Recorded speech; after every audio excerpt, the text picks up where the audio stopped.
function.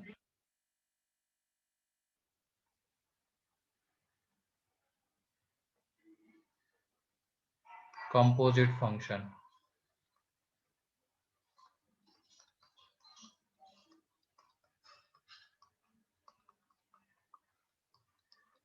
तो ये क्या होते हैं इसके बारे में जानते हैं हम। पहले इसकी डेफिनेशन लिख लो, उस डेफिनेशन को हम समझेंगे अच्छे से फिर, ठीक है। Composite function,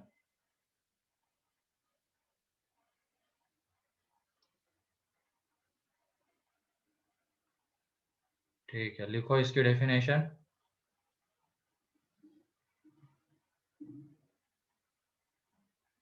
function f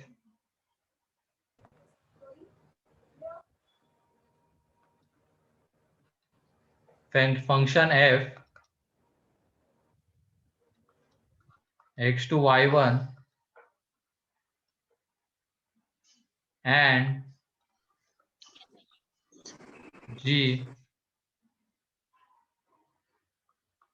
y2 to z, पहले डेफिनेशन लिख लेना, ठीक है। be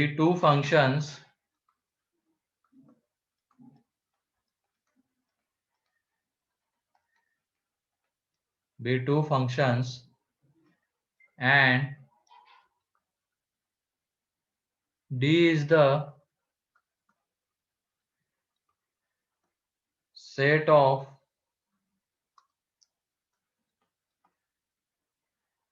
values of x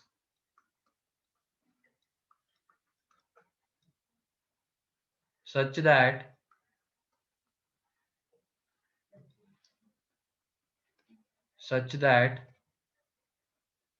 if x belongs to capital X and f of x belongs to, मतलब f की range, f of x belongs to capital Y2, then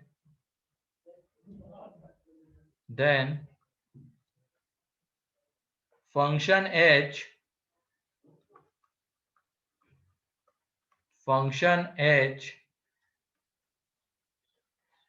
defined on D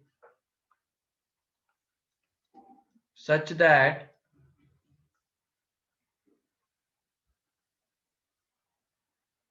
defined on D by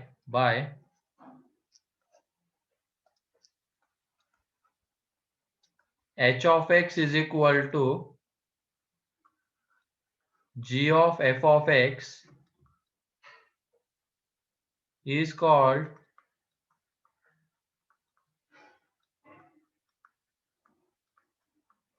composite function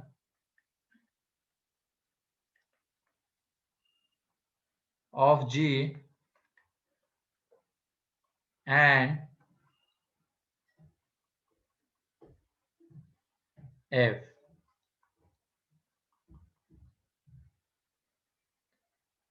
Composite function of g and f, and it is denoted by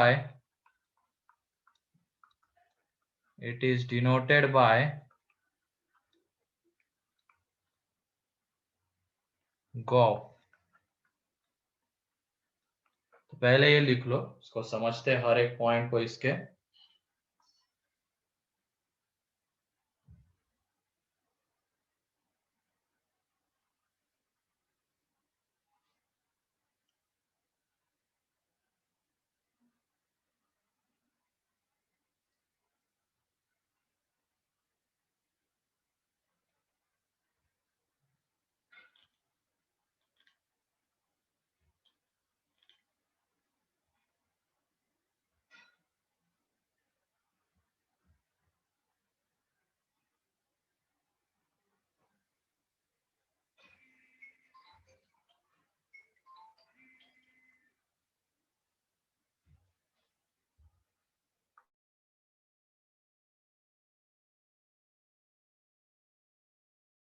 sir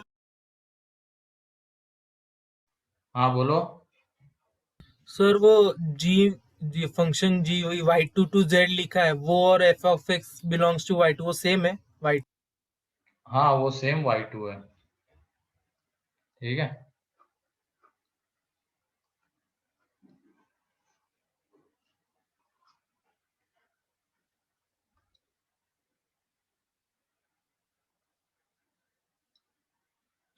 लिख लिया sir. बाकी के लिख रहे, लिखने दो उनको।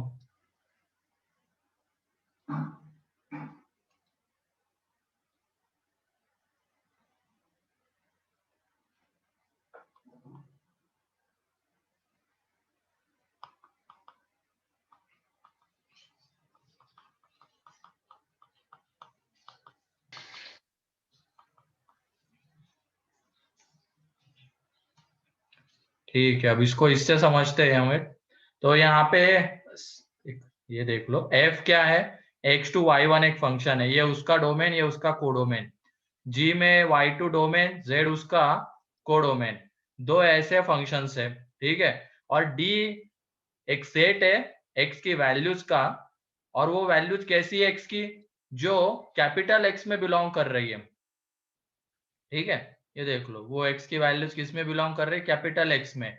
And जब ये x हम इसमें पुट कर रहे हैं तो हमें f की कुछ रेंज मिलेगी, इसमें पुट करने के बाद y की कुछ वैल्यूज मिलेगी, मतलब f ऑफ x की कुछ वैल्यूज मिलेगी।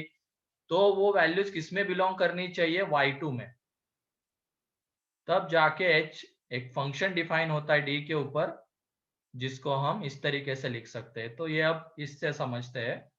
एक मान लो ये f की फैक्ट्री है,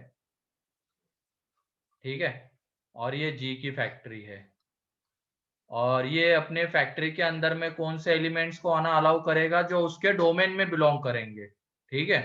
जैसे f अपने अंदर कौन से एलिमेंट्स को आना अलाउ करेगा, जो इस कैपिटल x में बिलोंग करते हैं, क्योंकि यही उसका डोमेन है, ये अपने डोमेन के बाहर नहीं जा सकता है।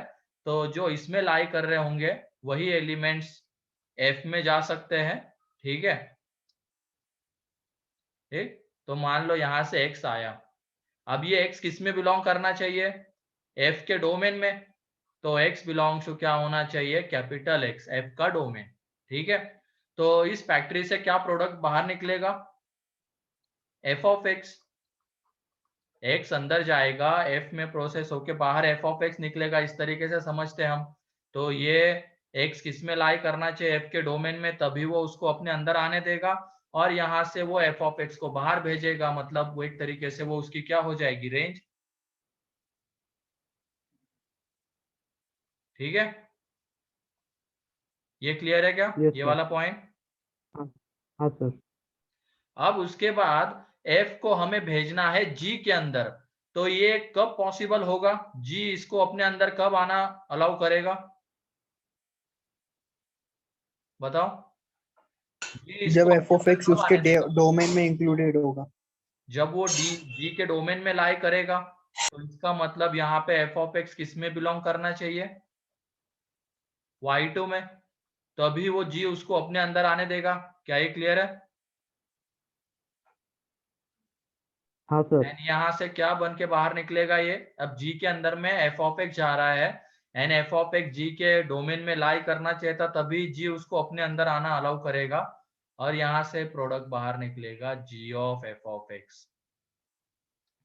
तो इससे इसकी सारी चीजें समझ में आ जाती है। f किसको अपने अंदर आना अलाउ करेगा, जो f के डोमेन में लाई करते हैं ऐसे एलिमेंट्स को। तो वो f के अंदर में आ गए, यहाँ से f ऑफ x बन के बाहर निकले। अब ये f ऑफ x जा रहा है g के फैक्ट्री में, तो ये g उसको कब आना अलाउ करेगा, जब वो उसके डोमेन में लाई कर रहा होगा, इसका मतलब y2 में। अब यहाँ से वो g के अंदर गया, और यहाँ से क्या बन के बाहर निकला, g of f of x। तो ये वो डेफिनेशन है कंपोजिट फंक्शन की। और इसको हम फंक्शन ऑफ अ फंक्शन भी कह सकते हैं, क्योंकि फंक्शन के अंदर में फंक्शन आ रहा है, ठीक है। सर हाँ तो वो ओ की जगह हम ब्रैकेट्स भी डालते तो भी कोई हाँ, मीनिंग ब्रैकेट चेंज नहीं लिखा होता। आप यहाँ पे, लिखा है ना रे, दो तरीके के रिप्रेजेंटेशन, ऐसे लिखो या ये भी एक सही है, कोई दिक्कत नहीं, ठीक है। हाँ हाँ सर। तो क्लियर है कंपोजिट फंक्शन क्या होता है। इसको नाम दूसरा भी फंक्शन ऑफ अ फंक्शन भी कहते हैं, क्योंकि फंक्शन के अंदर में फंक्शन आता है उसकी वजह से। फंक्शन ऑफ अ फंक्शन, ये भी डाल दो, फंक्शन ऑफ अ फंक्शन, ठीक है।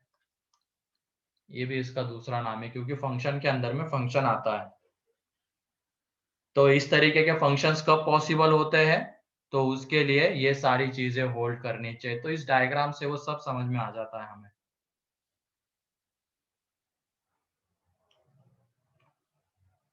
किसी को डाउट है इसमें?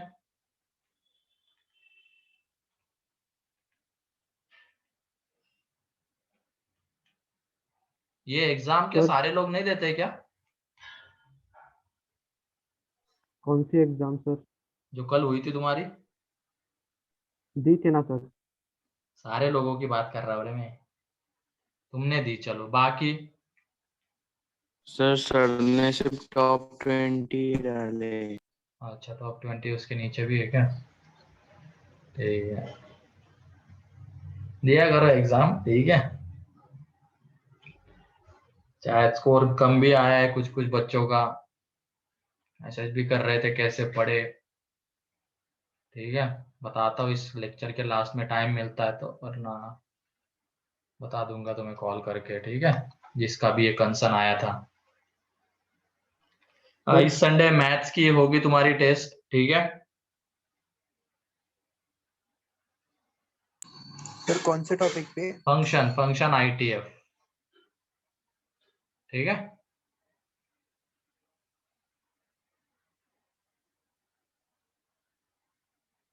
सर हाँ, सर अगर ये जी ऑफ एक्स अगर किसी एच फंक्शन में जाता है और फिर वो H of G of X निकलता है तो वो भी कंपोजिट ही होगा? हाँ वो भी कंपोजिटिव होगा, ठीक है। फंक्शन के ओके सर। अंदर में फंक्शन आ रहा है तो वो कंपोजिट या फंक्शन ऑफ अ फंक्शन भी हम उसको कह सकते हैं। जैसे फिर से एक बार सुन लो इसके बारे में, कि पहले क्या होता है, एक्स आता है, वो किस में जाएगा, एफ के अंदर में जाएगा, मतलब एफ के फैक्ट्री में।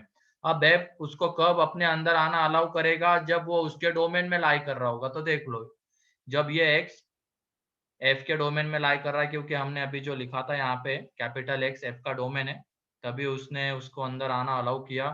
अब ये जब अंदर जाएगा तो यहाँ से बाहर बन के निकलेगा एफ ऑफ एक्स, मतलब ये एक तरीके से एफ ऑफ एक्स की, एफ की क्या है, रेंज है, ठीक। अब ये बाद में जाने वाला है किसमें, जी के अंदर। तो जी कब उसको आने देगा, जब वो उसके जी के डोमेन में लाई कर रहा होगा। और जी का डोमेन क्या है, कैपिटल Y2, जो हमने यहाँ पे लिखा है कैपिटल Y2 जी का डोमेन है। तो एफ ऑफ एक्स जब उसमें लाई करेगा तभी उसको जी अपने अंदर आना अलाउ करेगा, और यहाँ से बन के क्या बाहर निकलेगा, जी ऑफ एफ ऑफ एक्स, ठीक है। अब यहाँ पे वेरिएबल बताओ क्या है, एक्स ही है ना। मतलब एक तरीके से जी ऑफ एफ ऑफ एक्स का डोमेन क्या होगा, जो एक्स की वैल्यूज है जिसके लिए डिफाइन हो रहा है कि नहीं। एक्स की हाँ वैल्यूज ही सर। है ना जिसके लिए डिफाइन होगा, और एक्स किस में बिलोंग करता है, यहाँ पे देख लो, कैपिटल एक्स में, है कि नहीं। तो क्या हम यहाँ से ये बोल सकते हैं क्या, कि जो G of F of X का डोमेन है वो एफ के डोमेन का सबसेट रहेगा? बताओ, ये एक्स की वैल्यू, स्मॉल एक्स की वैल्यूज मतलब जी ऑफ एफ ऑफ एक्स का डोमेन, एंड ये किस में बिलोंग करती है, कैपिटल एक्स में, इसका मतलब एफ के डोमेन में। तो यहां से क्या हम ये लिख सकते हैं क्या, बताओ। Yes sir. लिख सकते हैं ना, ये वैल्यूज अगर बिलोंग्स टू आ रहा है एलिमेंट्स में रिलेशन, तो अगर मान लो इसको हम सेट्स ही बना लेते हैं, एक्स के वैल्यू का एक सेट, तो वो एक तरीके से जी ऑफ एफ ऑफ एक्स का डोमेन, एंड इस कैपिटल एक्स के वैल्यूज का सेट, तो ये इसका डोमेन, तो ये इसका हमेशा सबसेट रहेगा। और ऐसे दूसरा पॉइंट यहाँ पे निकल के आता है, इसकी जो रेंज होती है ये जी के रेंज का सबसेट होती है। तो सिंपली बस दो पॉइंट याद रखने इसके डोमेन एंड रेंज के बारे में। जो डोमेन होगा F of G of F of X का, जो G of F of X का डोमेन होगा वो अंदर वाले फंक्शन के डोमेन का सबसेट रहेगा। अंदर वाला फंक्शन एफ ऑफ एक्स है, तो इस पूरे फंक्शन का डोमेन इस अंदर वाले फंक्शन के डोमेन का सबसेट रहेगा। एंड पूरे फंक्शन की जो रेंज होती है वो बाहर वाले फंक्शन की जो रेंज होगी, सेपरेटली जब हम जी ऑफ एक्स को देखेंगे तो इसकी जो रेंज होगी उसके रेंज का सबसेट होगी जी ऑफ एफ ऑफ एक्स की रेंज। ठीक है, तो ये 2 पॉइंट याद रखना। इससे रिलेटेड तरीके देखेंगे हम, इसका डोमेन रेंज कैसे निकालते हैं। ठीक है,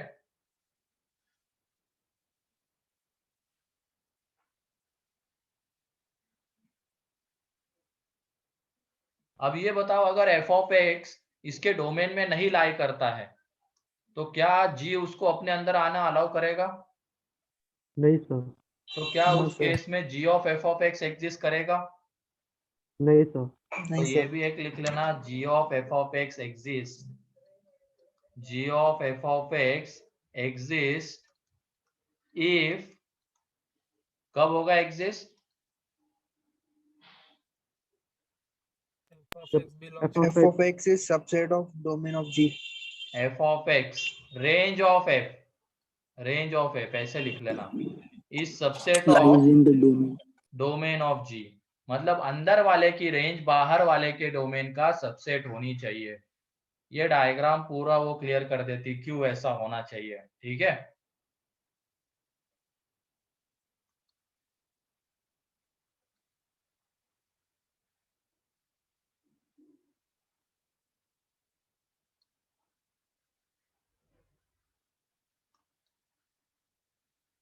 क्या ये 3 पॉइंट्स क्लियर है क्या?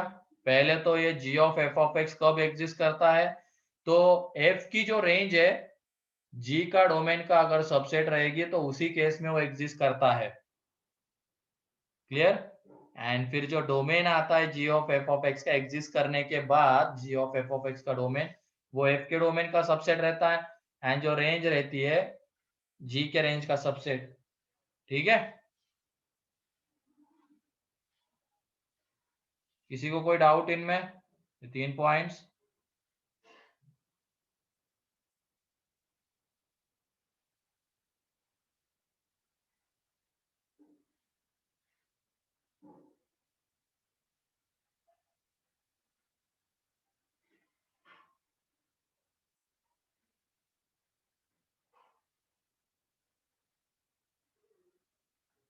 कल के रिजल्ट से ही ठंडे हो गए हो क्या तुम लोग? कोई डाउट नहीं सर। या तीसरी क्लास चल रही इसके वजह से?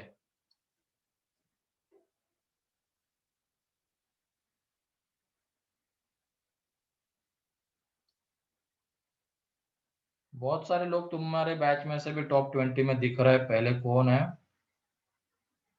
साक्षी, फिर ईशान, रोहित, आदित्य वानखेड़े,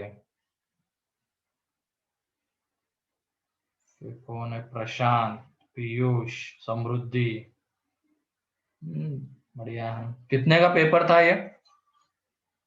60। 65 marks. 65 एडवांस? हाँ सर। चलो ठीक है। अच्छा, कल कोटा वाली टेस्ट भी थी क्या?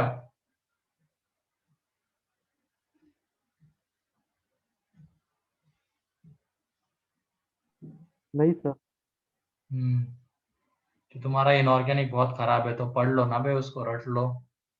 देखते हैं मैथ्स कितना स्ट्रांग है तुम्हारा संडे के दिन। ठीक है हर्षवर्धन, देखते हैं संडे को टेस्ट। पैटर्न कौन सा होगा?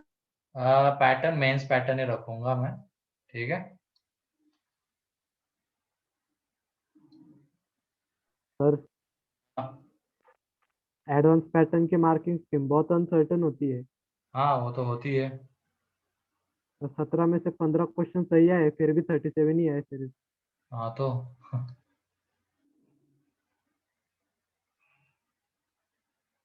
ठीक है, कोई नहीं, आगे बढ़ते हैं हम इसमें। बहुत केमिस्ट्री की बातें रटा ही नहीं जाता, यही नहीं होता। वो बता दूंगा मैं, उस वक्त बता दूंगा कहाँ पे होगी ये टेस्ट। अभी मैंने जे की ली थी, उनमें 2 पेपर लिए थे, एडवांस एंड मेंस। ठीक है, तुम्हारे इसमें मेंस होगा पहले, फिर उसके बाद एडवांस देखेंगे नेक्स्ट वीक। सर आपने पिछला लेक्चर अपलोड नहीं किया है क्या? हाँ नहीं किया है, अभी आज कर दूंगा। क्या तुमने मिस किया था क्या पिछला लेक्चर? सर आधा किया था सर। आधा किया था, ये देखो ये लोग रिकॉर्डेड के भरोसे ही बैठे रहते, अगर रिकॉर्डेड नहीं होता तो।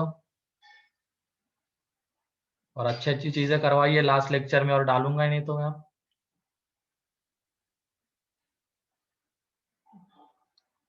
चलो आगे बढ़ते हैं, तो इसके क्वेश्चन देख लेते हैं। तो एक क्वेश्चन क्या बनता है कि ये कब एग्जिस्ट करता है, और एग्जिस्ट करता है तो फिर इसकी डोमेन रेंज क्या होती है। ये दूसरा, पहला तो कब एग्जिस्ट करता है, एग्जिस्ट करने के बाद फिर डोमेन रेंज क्या होती है, एंड फिर एक तीसरे तरीके का फंक्शन होता है जिसमें वो एग्जिस्ट नहीं कर रहा होता है, हमें उसको रीडिफाइन करके एग्जिस्ट करवाना होता है, एंड फिर डोमेन रेंज निकालनी होती है। तो ये तीन तरीके के क्वेश्चन इसमें बनते हैं। तो पहला लिखो तुम यहाँ पे,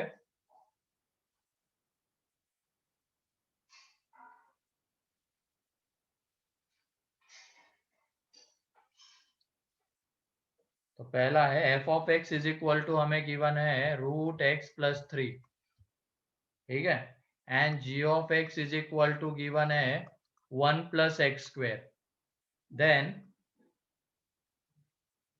देन फाइंड आउट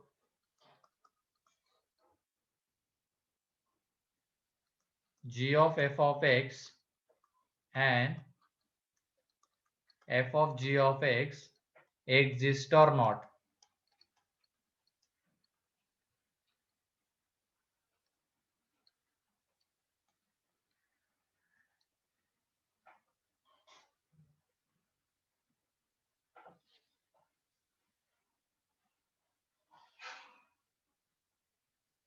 ये एग्जिस्ट करते हैं या नहीं करते हैं,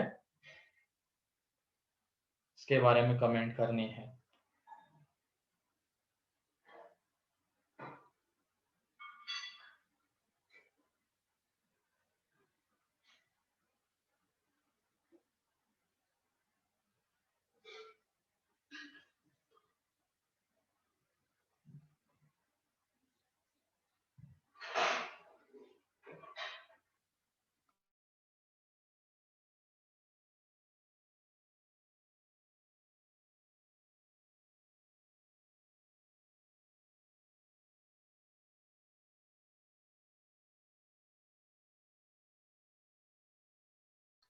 चलो ये पहला देख लो, मैं g of f of x बता देता हूं।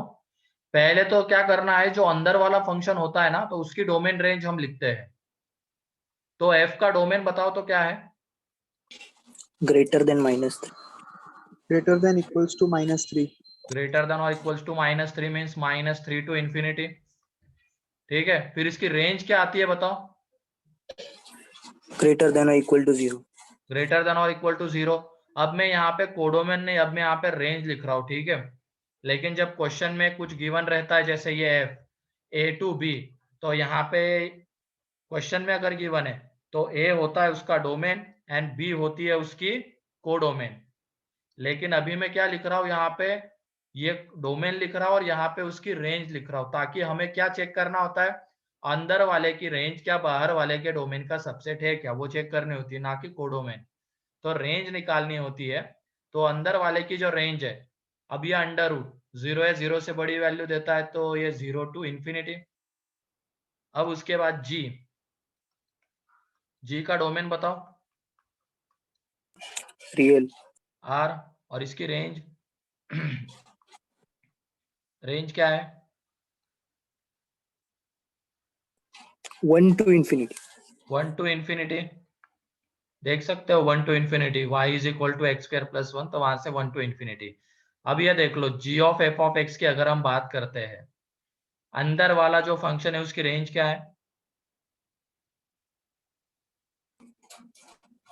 close 0 to infinity, बाहर वाले का डोमेन क्या है, close 1 to infinity, अबे डोमेन r, r। तो क्या यहाँ पे g of f of x exist करेगा क्या, नहीं सर, नहीं करेगा। अबे लाइन पढ़ो ना बे। yes sir, करेगा sir, if range of f is subset of domain of g, मतलब अंदर वाले की रेंज बाहर वाले के डोमेन का सबसेट, क्या 0 to infinity इसका सबसेट है क्या, है sir, है ना। yes sir, तो g of f of x exist, ठीक है।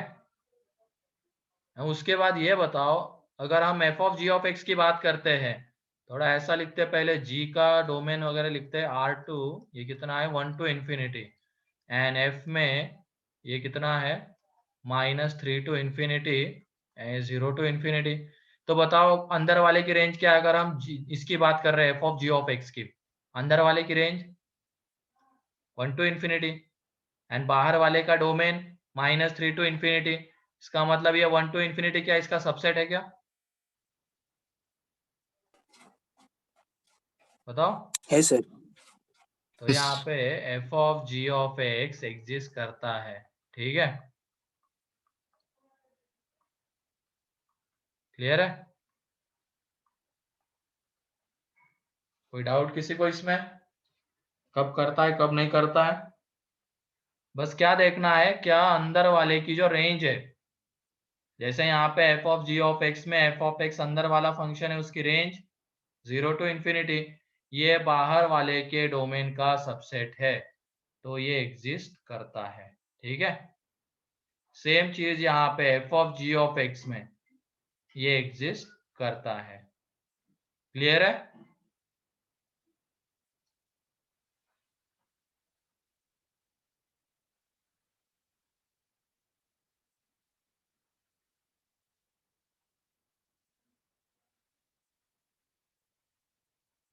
हो जाए तो बता हाँ देना सर, आगे। क्लियर है। और हो गया? हाँ सर।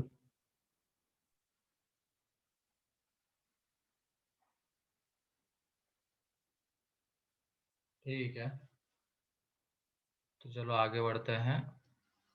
इसी क्वेश्चन में अब क्या है, F of x √x+3 g of x 1 + x square, then find domain and range of g of f of x। तो इसमें देख लेना, इस तरीके के क्वेश्चन में एक तो हो गया एग्जिस्ट करता या नहीं करता, उसकी कहानी खत्म हो गई। अब हमें क्या चाहिए, domain and range of G of F of X. तो इसमें डायरेक्टली क्या कर लेना, G of F of X निकाल लेना। G of F of X कैसे निकलेगा, जो जी होगा उसमें एक्स की जगह पे क्या पुट कर देना है, एफ ऑफ एक्स पुट कर देना है, ठीक है, एफ ऑफ एक्स पुट कर देना है। तो ये एफ ऑफ एक्स का क्या आ जाएगा, स्क्वेयर। अब एफ ऑफ एक्स क्या है हमारा, √x+3 का स्क्वायर। अब इसका डोमेन हमें चाहिए और इसकी रेंज चाहिए। तो डोमेन कैसे निकालते हैं हम, प्रॉपर्टी अप्लाई करने से पहले ही डोमेन निकालते हैं ना, है कि नहीं? Yes sir. हाँ, तो यहाँ पे स्क्वायर करने से पहले ही हमें इस फंक्शन का क्या निकालना होगा, डोमेन। तो तुम बताओ, स्क्वायर करने से पहले, जो मतलब ये ओरिजिनल फंक्शन है अभी जी ऑफ एफ ऑफ एक्स, इसमें कौन से एक्स के लिए ये डिफाइन होगा, ग्रेटर देन इक्वल टू -3। दिख रहा है ना, ग्रेटर देन और इक्वल टू -3 पे ही ये डिफाइन होगा, ये अंडर रूट डिफाइन होना चाहिए ना। तो ग्रेटर देन और इक्वल टू -3 पे डिफाइन होगा। अब उसके बाद रेंज निकालने के लिए इसको एक्सपांड कर दो, अब कोई दिक्कत नहीं है। बस डोमेन निकालते वक्त क्या ध्यान रखना है, ऐसे क्वेश्चन में एग्जिस्ट करता है या नहीं करता है वो चेक करने की जरूरत नहीं है, सीधा क्या कर लेना, G of F of X निकाल लेना। G of F of X हमने निकाला, या तो अगर F of G of X है तो F of G of X निकाल लो, लेकिन यहाँ पे बात हम किसकी कर रहे हैं, जी ऑफ एफ ऑफ एक्स की। जी ऑफ एफ ऑफ एक्स निकालने का मतलब क्या है, जी में एक्स की जगह पे क्या पुट कर देना है, एफ ऑफ एक्स पुट कर देना है। तो यहाँ पे एफ ऑफ एक्स, तो यहाँ पे भी एफ ऑफ एक्स, तो ये देख लो 1 + एफ ऑफ एक्स का स्क्वायर। अब एफ ऑफ एक्स हमने यहाँ पे पुट कर दिया। अब इसका डोमेन प्रॉपर्टी लगाने से पहले ही निकाल लो, मतलब स्क्वायर करने से पहले, लॉग वाली प्रॉपर्टी लगाने से पहले, कुछ कैंसल आउट करने से पहले ही डोमेन निकालना होता है।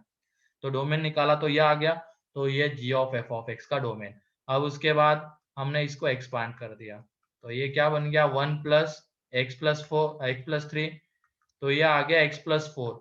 अब तुम बताओ, जब x, ये g of f of x का डोमेन है, इसका मतलब वो x की यही वैल्यूज ले सकता है -3 to infinity। तो तुम बताओ x+4 किसके बीच में लाई करेगा उसके लिए, 1 to infinity। हाँ, close 1 to infinity। Close 1 to infinity आएगा ना। देख लो x+4 वाली लाइन बनाओ तुम, y = ये लाइन, इसमें g कहाँ से कहाँ, x कहाँ से कहाँ वैरी कर रहा है, -3 टू इंफिनिटी। यहाँ पे बना रहा हूं मैं नेक्स्ट इस पे, ठीक है। x वैरी कर रहा है -3 टू इंफिनिटी, तो इसके इधर वाला ग्राफ लेना मीन्स ये वाला। तो -3 पे जो इसकी वैल्यू है वो कितनी आती है, 1। तो इसकी जब तुम रेंज निकालोगे तो वो 1 टू इंफिनिटी। तो क्लियर है ये?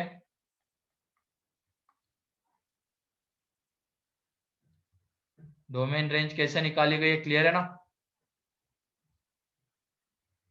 Yes sir. चलो लिखो।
हो गया?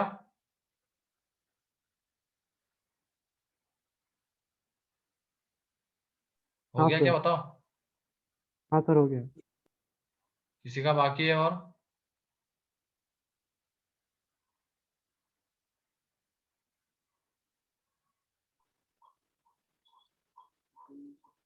ठीक है, लिखो नेक्स्ट क्वेश्चन अब।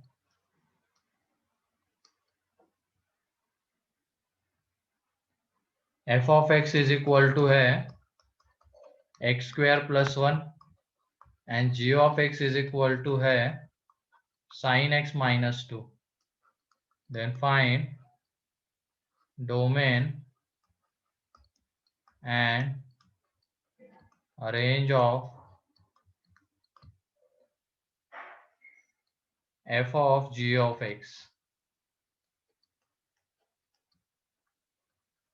Domain and range of f of g of x।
क्या आ रहा है? हाँ सही है हर्षवर्धन। और किसी का आया क्या?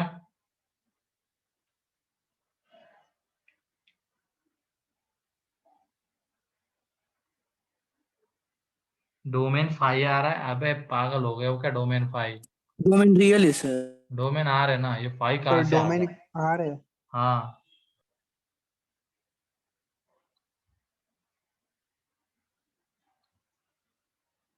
जब डोमेन रेंज की बात होती है और f of g of x, तो सिंपली क्या कर देना है, अब f के अंदर में g ऑफ x पुट करना पड़ेगा हमें। तो जहां जहां x दिख रहा है वहां वहां g ऑफ x।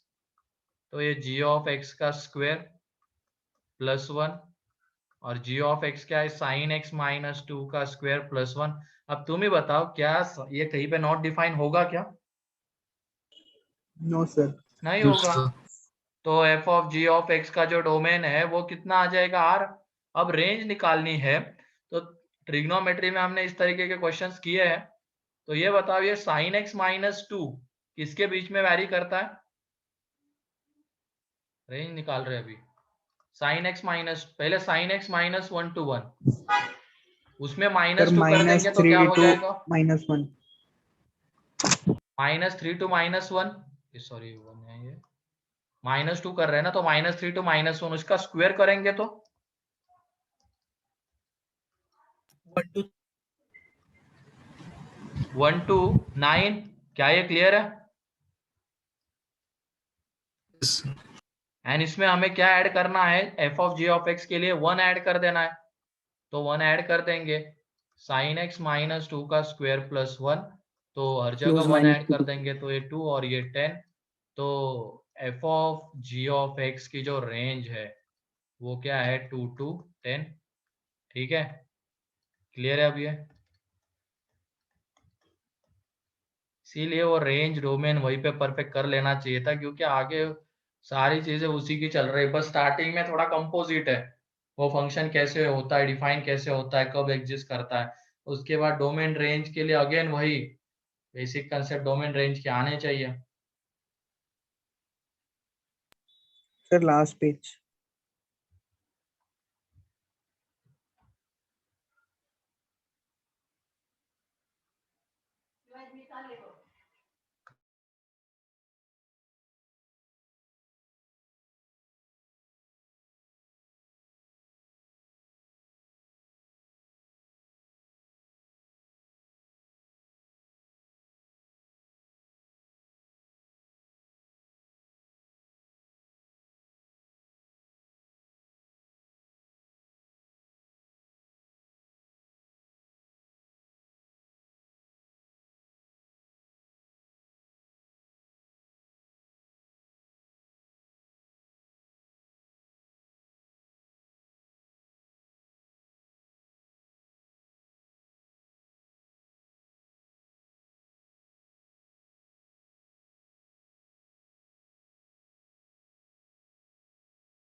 किसी को डाउट है इस क्वेश्चन में?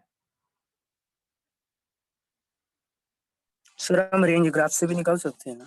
हाँ ग्राफ से भी जा सकते हो।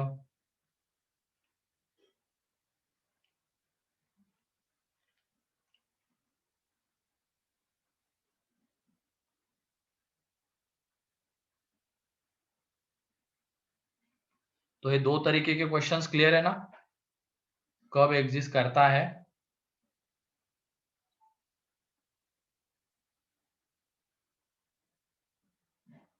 और फिर उसके बाद एग्जिस्ट करता है मतलब उसका डोमेन रेंज क्या होता है।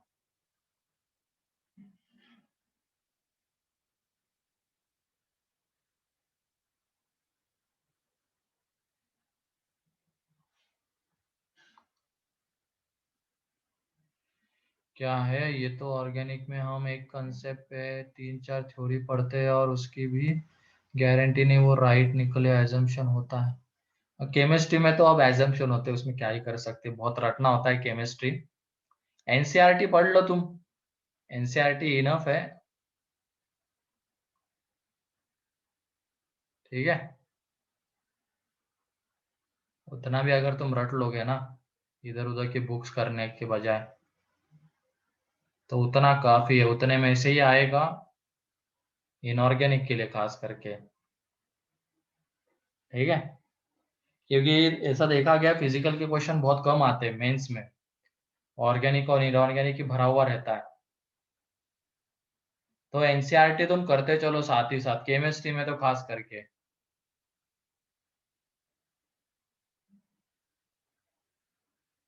हाँ होता है ना लेक्चर नोट से करने पे, लेकिन एक बुक अगर रेफरेंस के लिए चाहिए होती तो वो इनऑर्गेनिक, इन और क्या बोल रहा हूँ, एनसीईआरटी, ठीक है,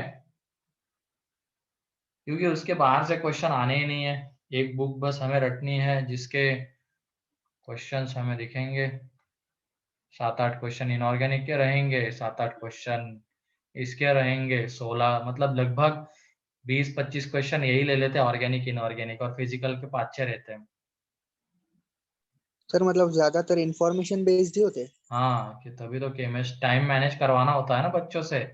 केमिस्ट्री में अगर फिजिकल ज्यादा भर देंगे तो फिर फिजिक्स और मैथ्स में कैसे ये कर पाएंगे वो कैलकुलेटिव चीजें। तो वो है केमिस्ट्री में फिर इंफॉर्मेशन बेस ज्यादा पूछते हैं, फिर उधर वो अच्छे क्वेश्चन डाल देते हैं जिसमें टाइम कंज्यूम होता है। सर एक बार प्रीवियस पेज लो ना। हम्म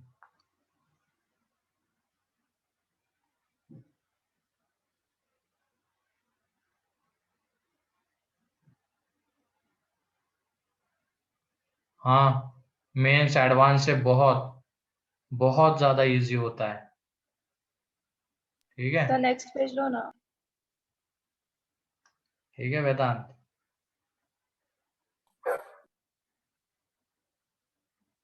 ऑर्डर बताने के क्वेश्चंस मुझे क्या पता, आप केमिस्ट्री में भूल चुका हो रे, अब बहुत पहले पढ़ा हुआ है। अब काय का ऑर्डर बताने वाले क्वेश्चंस पूछ रहा, तू मैथ्स का पूछना मेरे को।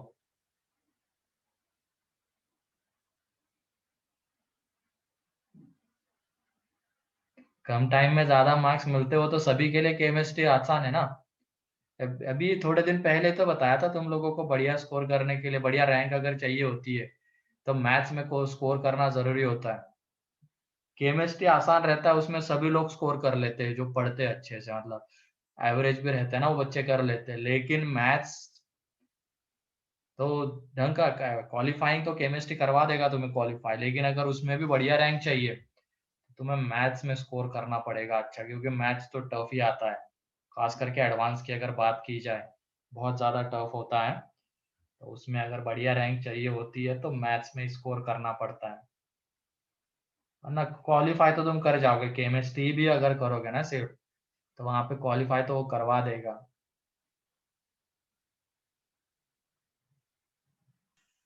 हाँ सर भाई मतलब अगर दो स्टूडेंट्स के सपोज सेम मार्क्स आते हैं तो जिसके मैथ्स में ज्यादा है उसका रैंक अच्छा आएगा ऐसा। हाँ उसका उसका रैंक अच्छा आएगा, है ना। चलो ठीक है, नेक्स्ट क्वेश्चन। यहाँ पे लाइट का भी इशू आज पता नहीं क्यों आया है।